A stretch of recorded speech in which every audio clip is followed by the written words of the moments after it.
Witam wszystkich bardzo serdecznie, ja jestem Kajma i dzisiaj omówimy sobie wszystkie mroczne gildie, lecz tylko te magiczne, które oferuje nam gra. Zapraszam do oglądania. Zanim jednak przejdziemy do sedna tego materiału, aby film zgadzał się z tym, co mówię w 100%, należy udać się na mojego Discorda lub Facebooka, gdzie możecie pobrać najnowszą aktualizację gry oraz śledzić postępy w nowych zmianach. Linki jak zawsze w opisie. Wraz z nową aktualizacją do najnowszej otwartej bety pojawiła się nowa subklasa do Gildii Mroku, czyli Summoner. Aby całość terminologii zgadzała się z tym, co mówię, to nowy Summoner to tak naprawdę nekromanta, tylko że bez czarów, a z możliwością posiadania przywołańców, na których tylko i wyłącznie się opiera. Mamy jeszcze Czarnoksiężnika, który bazuje na klątwach oraz prowokacjach. Potrafi przejmować kontrolę nad przeciwnikami, jest coś w rodzaju poszukiwacza, będąc tym samym odpornym na ich opętania. Ostatnia z subklas to oczywiście stary nekromanta. Z racji, iż stracił on możliwość ożywiania szkieletów, aktualnie to czarny mag, który jest też również demonologiem. Potrafi on rzucać zaklęcia ofensywne, a także jest biegły w dziedzinie demonów. Myślę, że już wiedząc kto jest kim, jak się nazywa, możemy przejść dalej. Pierwsze pytanie, jakie na pewno się nasuwa, jest możliwość dołączenia. Otóż na starcie musimy udać się do miasta, a następnie zagadać z Watrasem. Ten opowie nam o większości gildii z gry, a także wspomni o możliwości, jaką daje Beliar. Później zostaje już nam tylko wrócić do Xardasa. Po propozycji od bohatera, Xardas potrzebuje 1 dzień namysłu, aby przyjąć nas w szeregi mroku, gdzie stajemy się nowicjuszem. Będąc już nowicjuszem mroku, dopiero wtedy staniemy przed wyborem jednej z 3 klas, ale zanim dostaniemy taką możliwość, będziemy potrzebować 80 many oraz 40 intelektu, zdobyć posążek Beliara, a także zabić nowicjusza z klasztoru. Tutaj jest dowolność, ale polecam poczekać do godzin wieczornych, gdyż około 18 godziny w grze Opolos wychodzi przed klasztor i w łatwy sposób możemy go pokonać. Jeżeli nie idzie nam walka, pamiętajcie, że w modzie są przemiany, wystarczy zakupić jakiegoś zębacza, no i gotowe. Teraz, jak znamy już podstawy, możemy zabierać się już za mięso. Czarny mag, czyli stary nekromanta, zostały mu odebrane przywołańce, a przynajmniej te, które uczył się w podstawie kręgów. Demonologia oraz Hubaxis nadal są tylko wyłącznie dla niego, a tak prezentują się jego runy.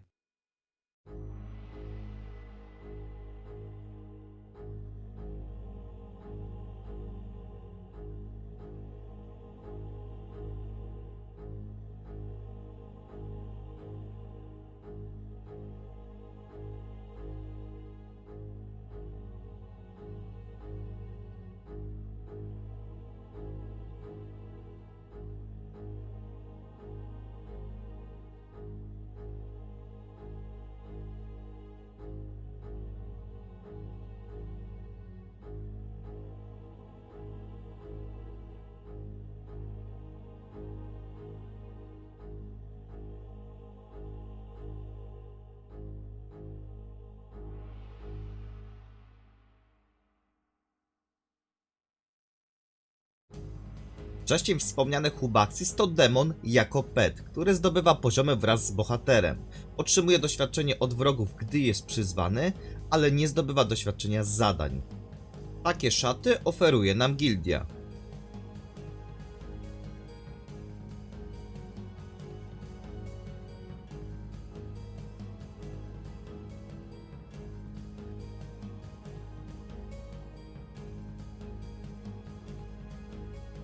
Przechodzimy teraz do Czarnoksiężnika. Jak wcześniej wspomniałem, jest to postać, która potrafi przejmować kontrolę, gdy posiada odpowiednią ilość inteligencji. Każdy przeciwnik ma swój wymóg i nie da się przejmować bossów, ani widm, czy też ludzi. Cała gama natomiast reszty przeciwników jest do naszej dyspozycji. Na aktualnym stanie gry możemy przejąć maksymalnie 2 potwory.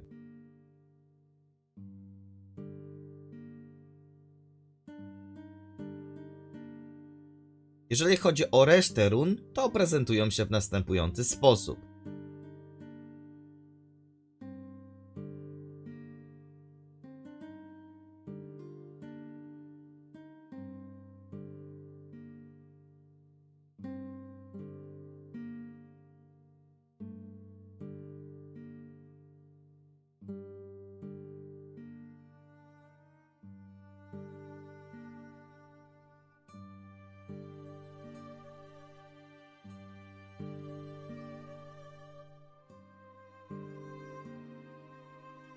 Szaty natomiast wyglądają już tak.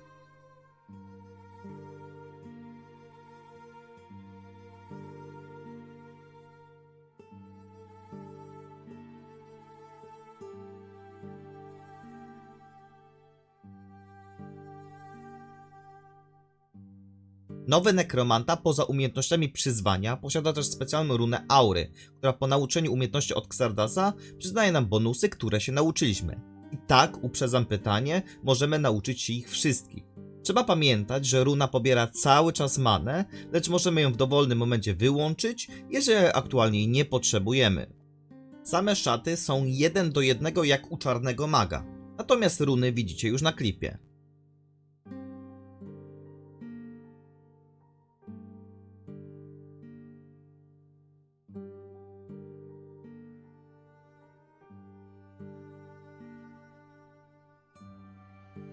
Na chwilę obecną postać nie posiada 6 kręgu i jest całkiem możliwe, że w przyszłości pojawi się taki krąg wraz z nowymi runami. Warto wspomnieć o profitach wybrania tych postaci. Poza oczywiście tym, że każdy z magów ma specjalne umiejętności, czarny mag posiada saktę Nomen, która pobiera życie w zamian za użycie czaru. Czarnoksiężnik odporność na klątwy, a nekromanta ma za modlitwę 2 many dziennie. Tutaj dochodzą też wspólne stałe bonusy, czyli oddanie mieczy do chramu Beliara, te przeklęte, modlitwa u Beliara 2 karmy zamiast 1, oddawanie serc Xardasowi za bonusy, specjalne mikstury w świecie gry do wypicia.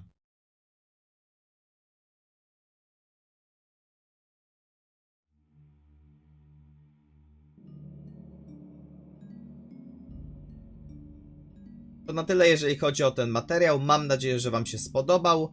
Dziękuję serdecznie za oceny góry. Widzimy się następnym razem w następnych poradnikach. Nie.